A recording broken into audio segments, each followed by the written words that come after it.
He drops back, throws. No! It's intercepted.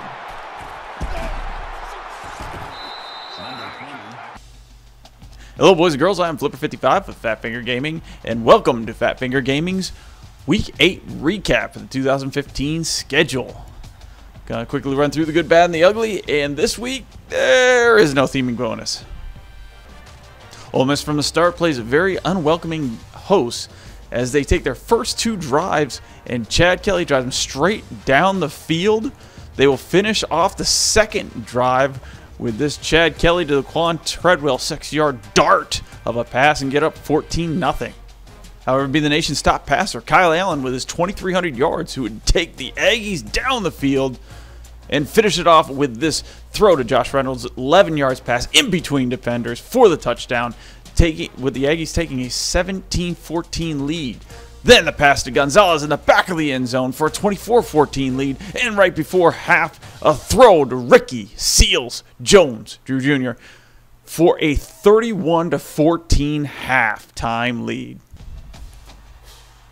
The Aggies would lean on their stars, Kyle Allen and Ricky Seals Jones, to get them down the field. But it would be Kyle Allen dropping back, finding Gonzalez in the back of the end zone, and a beautiful tightrope catch that would put this game out of reach for Ole Miss. Add in a little Ricky Seals Jones at the end of the game, and you would have a 55-35 Texas A&M win. Kyle Allen's stats: 41 completions in 54 attempts, 452 yards, 6 TDs overall. Our favorite Ricky Seals Jones, 8 catches, 161 yards, 1 touchdown. And after a horrible SEC start for Ricky Seals Jones, he has really come on the last couple games, and Kyle Allen obviously is doing everything right as he leads the nation in passing yards.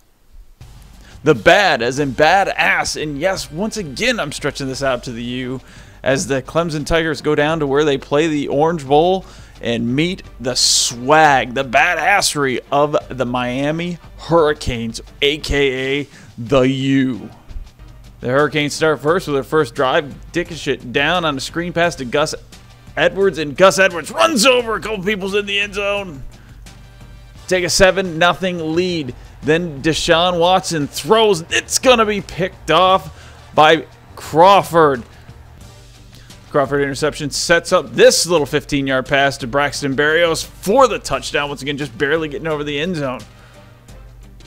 Finally, in another drive, it's going to be a little Gus Edwards screen again, barreling over Clemson defenders and getting into the end zone. Deshaun Watson trying for the comeback, going to go deep, and it's going to be picked off again. This time by Tracy Howard. Clemson desperate to get back into this one in the second half as they are down 24-10 on Miami's 39-yard line, 4th and 11.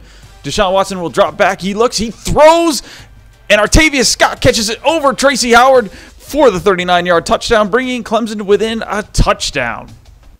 That would be the closest Clemson would get as Brad Kaiju from the Pacific Rim to the Atlantic Coast. The Kaiju would rampage his team 71 yards down the field in just over a minute, capping it off with his Gus Edwards 15-yard run around the sidelines into the end zone. And Miami would walk away with a 44-24 win, stay undefeated, and we are just waiting in the polls to see where they will be. The U has got the swagger, and oh, is it fun to be back. I feel like I've said that before.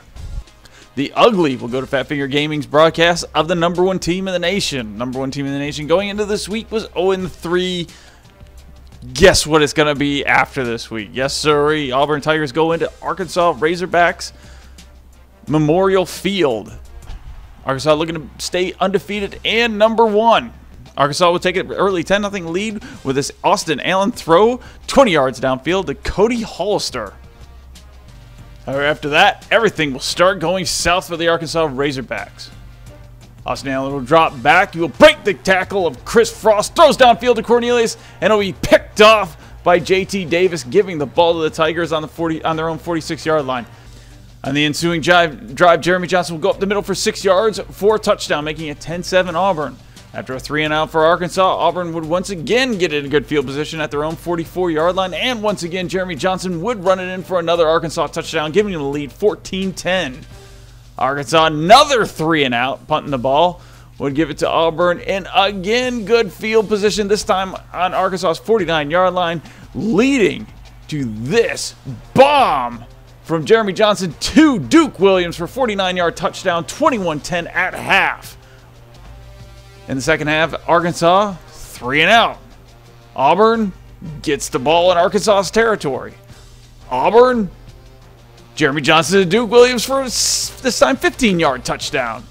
28-10. Arkansas would attempt to try to get back into this one as Austin Allen would drop back. He would be hit by Chris Frost. Ball would pop out. Recovered by Carl Lawson at the 15-yard line. Arkansas would then hand the ball off to Peyton Barber. 15 yards up the middle for a touchdown. 35-23, Austin Allen would then throw, and Jermaine Whitehead would pick it off and run it 63 yards for the touchdown.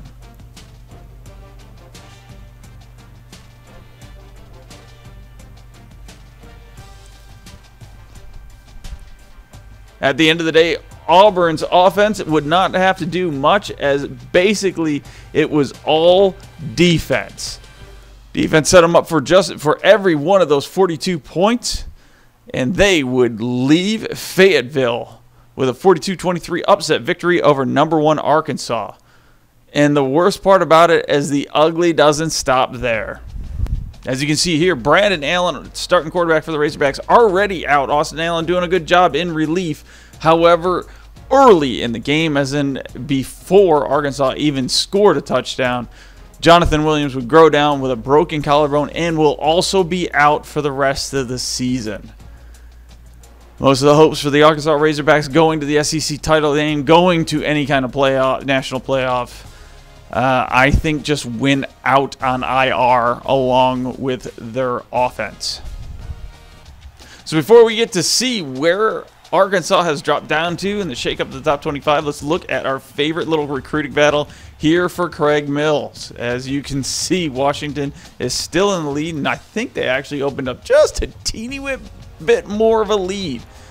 Michigan is really lagging behind, and I'm really hoping that their visit is coming soon. Now, their Little Brown Jug game against Minnesota is away, so we all know Craig Mills isn't going to be there. I am starting to worry that Craig Mills is going to slip away from Michigan's hands. Even going to worry even more that he's going to fall into Washington's hand. This will be a great recruit on any other team besides Washington. But the other outside linebacker, looking at the tallies, and I don't know. I'm pretty sure that Wisconsin's going to pull it off here. So at least one of the outside linebackers will stay. Not stay in the Big Ten, because this one's from Virginia, that one's from Alaska, but it looks like at least one of the top linebackers will go to the Big Ten. In the other fun one, Lewis Bailey, Baylor trying to fight off TCU and Texas A&M, and this one, I think this one's obviously going to go down to the wire. So that's about it for the recruiting so far. Maybe we'll update you on other things later on, but that's all I'm looking at this week. So the new top 25, and we'll run down this one. Then we're going to get to the conference battles just for the heck of it. As you can see, Wisconsin has moved up to number 1 after it has jumped over Oregon with a win over the Illini. This isn't going to last. Oregon will be number 1. The one thing that we definitely know about Wisconsin has a very easy schedule. Outside of everything going right for them against Alabama, they really have an easy walk to a undefeated Big Ten title. Or to the title game. They don't have an easy Big Ten title game, but they will have to the title. So I don't expect these guys to lose. Oregon will have some tough games coming up. They will jump Wisconsin and be at the number 1 spot if they continue to go undefeated. The U, the third undefeated team on that list, number 3, 2 number 1 votes, both probably from the state of Florida. Does not matter. It is fun to see the U back. And then we got a pair of Big Ten East divisional rivals right there. This is gonna be fun when they get to play. We've got to wait a bunch of weeks for that one. I cannot wait for that one. That will definitely be on Twitch whenever it's on. USC will have to face Oregon at some point in time. Another fun game. Baylor takes on Oklahoma State. Baylor is number 7 despite their loss to West Virginia. Not really too happy about Baylor not falling that well, but you know, whatever. Arkansas falls to number 8 after the loss to Auburn. That is going to continue to slip thanks to their injuries. TCU number 9 will take on number 20 West Virginia. I cannot wait. That one will be on Twitch probably tonight. Or actually while you're watching this now, I think about it, this may not go out till Thursday night. Doesn't matter. Sorry about that. Pair of SEC guys. We'll actually get to where this is all going as far as conference wise, but a lot of one-loss teams up here, and there we go. The lowest on the totem pole of the undefeated Power 5 teams, Arizona Wildcats. Trust me, if they go undefeated, they will be up.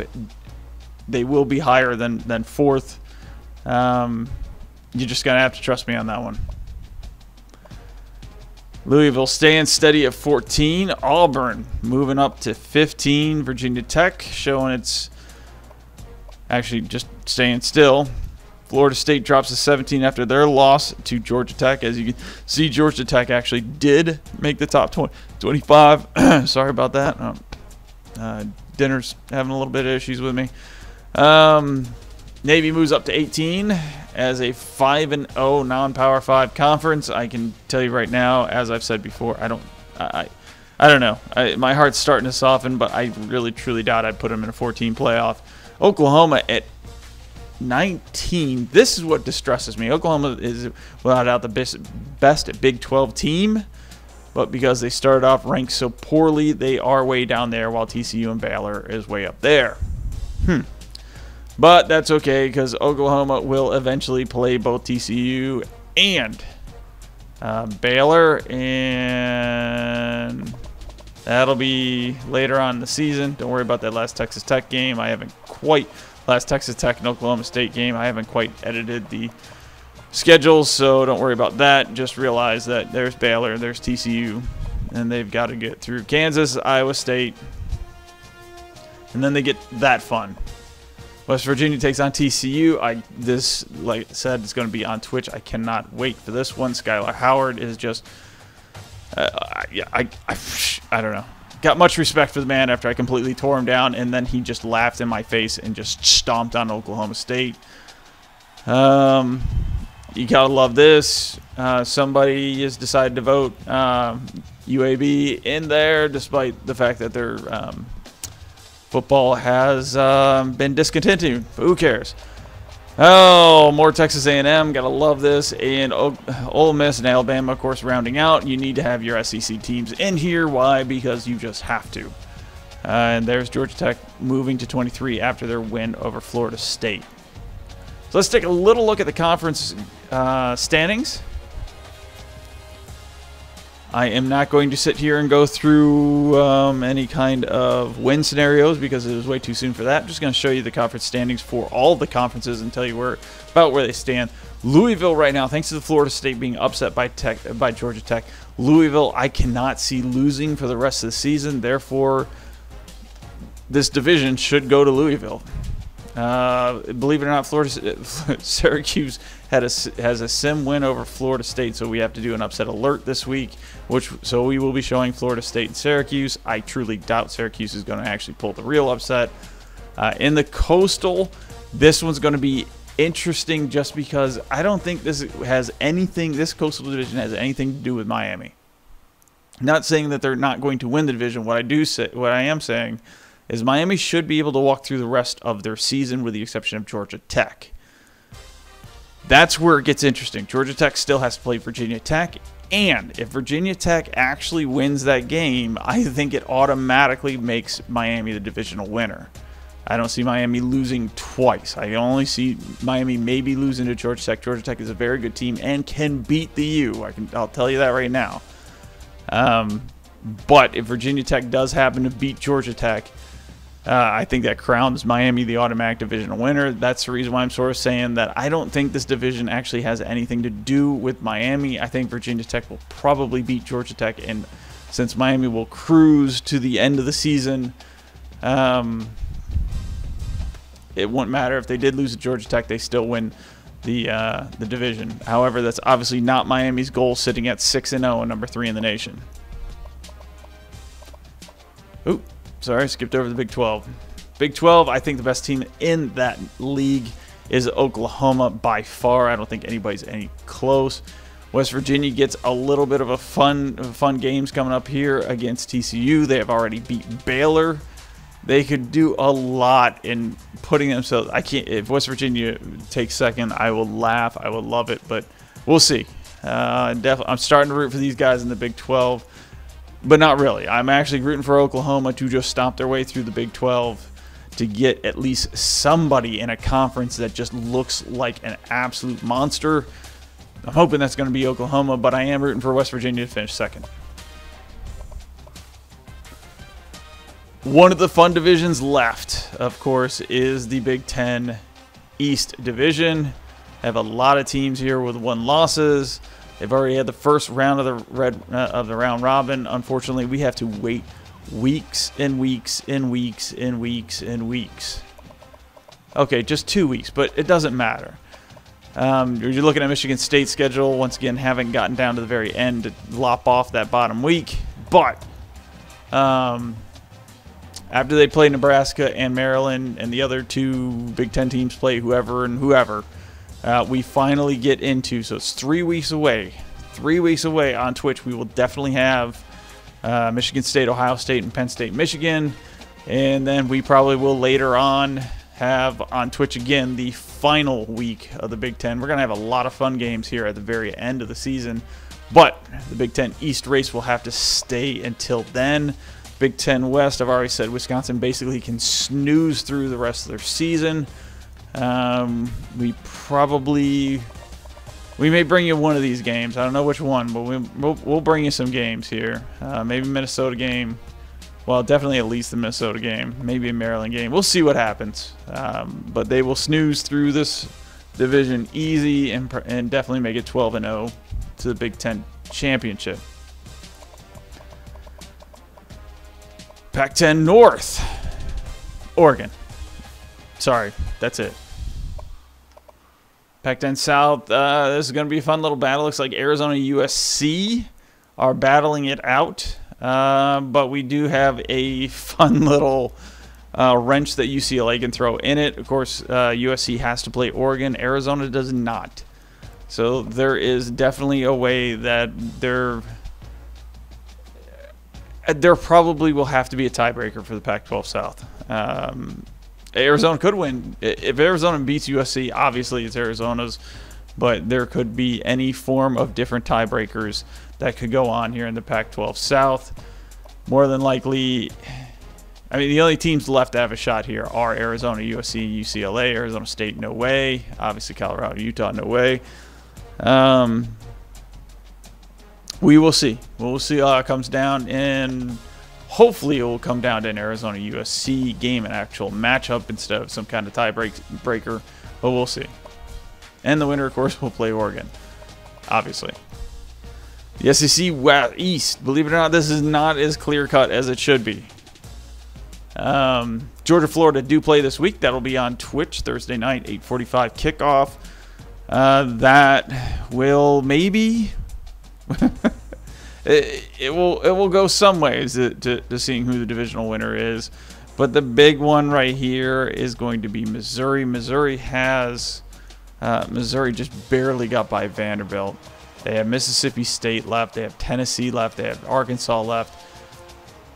So they've got 3 hard teams left, or shells of a team. That could really throw things off. You still have Kentucky semi in it. So I don't know. Georgia, Florida. We'll just say it's going to be a game in the SEC East. Obviously, if Georgia wins it, they help themselves out a great deal. But you got to remember they have. They got Kentucky and Auburn. Okay, So if they win it, they go to 5-1, and yeah, the only way they actually, yeah, I mean, the only way it really gets dangerous for them is if Florida. No. Yeah, they just have to win one of those two. Really, they just have to win one of those two, and they'll win it. Okay, so Georgia wins it. Georgia could go on. So we'll see. We'll see on Twitch. That would probably be while you're actually watching this game, unfortunately, because I did not get this week. I wanted to get it out the night before, but oh well. The West. Yeah, the West. Yes, you're looking at that. 3 teams with 1 loss. The other 4 teams with 2 losses, which means everybody is in it. However, Arkansas with the injuries is probably out of it. LSU has basically been given games. Auburn, the only team up there that that has 1 loss that I can say could win the division, but the problem is their offense is atrocious, but their defense is winning them ball games. It's the only thing. If you want to know my honest opinion right now, it's this team right here, and it's only that team. It's only Texas A&M, because they're the only teams in the SEC I've seen actually go out and win ball games. Well, I mean, Alabama has 2, which, by the way, don't count them out.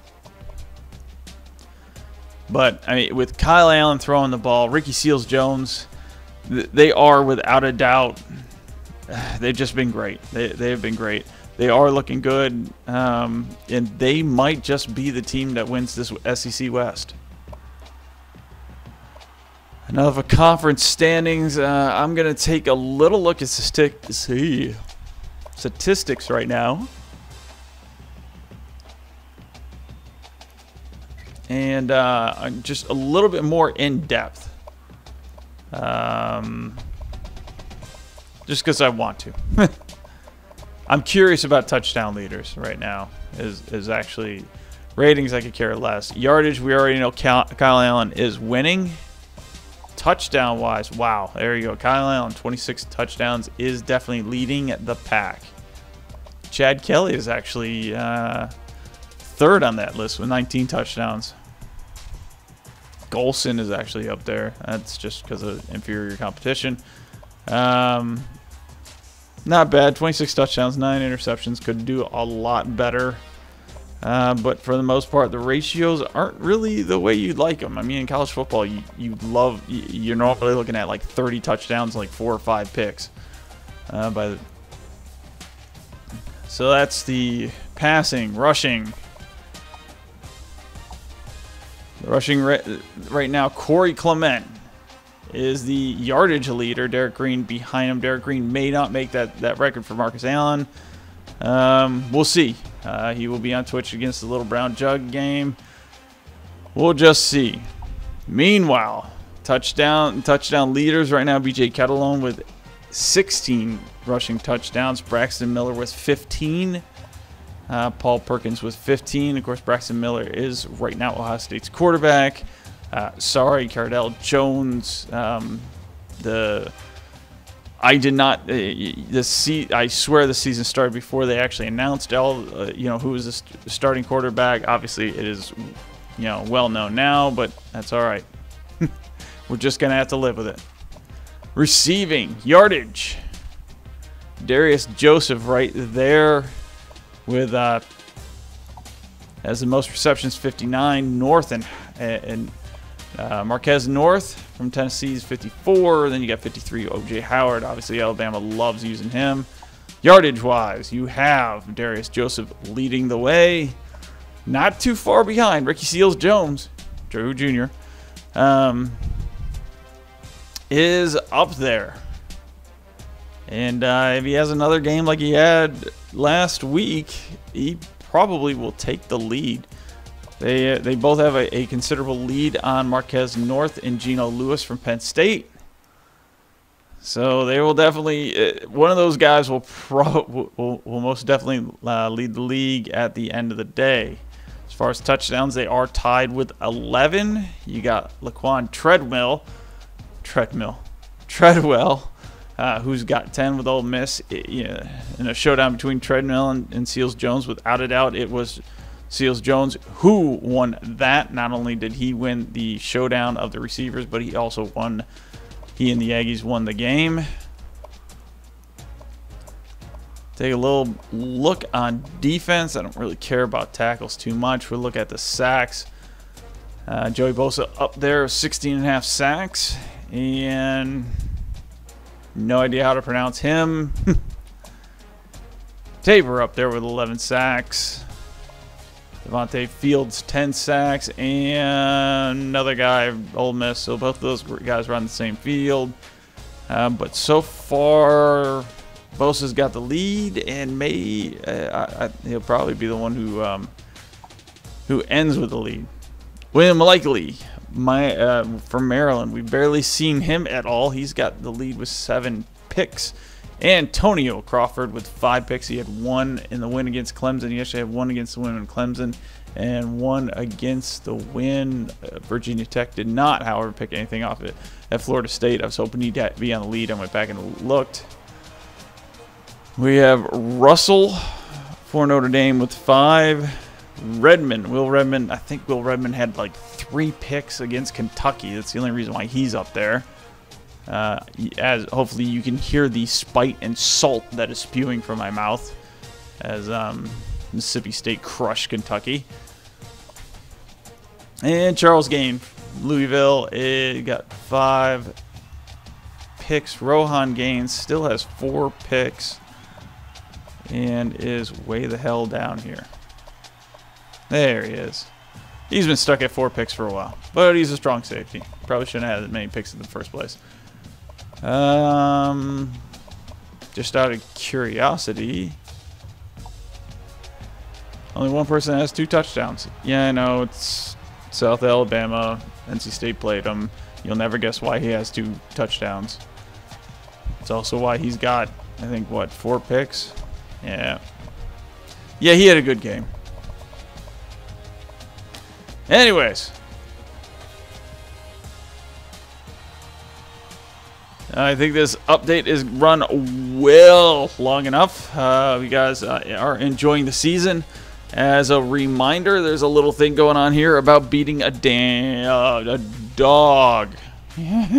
Try not to swear in my little YouTube things. It's a Shih Tzu. Once again, please, please, please, please, please hit the subscribe button and help me beat the dog. Yes, Shih Tzu. Shih Tzu, me, Shih Tzu. I realize it's a hard choice, but come on, dude, it's a Shih Tzu, all right? Anyways, I am out of here. I hope you guys are enjoying the season. I hope you guys are enjoying the coverage. Join me on Twitch Mondays and Thursdays before the college football season starts at 8:45. When the college football season starts, I am not going to compete with the college football season because all you would listen to me on Thursday night is basically me get on the Twitch, have a split screen with what really is going on in college football, and just listen to me watch real football. Anyways, that has nothing to do with about my simulations. My simulations are great. They're entertaining. I am entertaining. But I will watch real football. I do watch real football. I like real football. But I like my simulations too. And hopefully you guys are liking my simulations as well and enjoying as we go on through the simulation, continue on with our offline dynasty and figure out where all these guys like Craig Mills and Lewis Bailey will go and watch them progress through their collegiate football days. I am out of here, and I hope y'all have fun.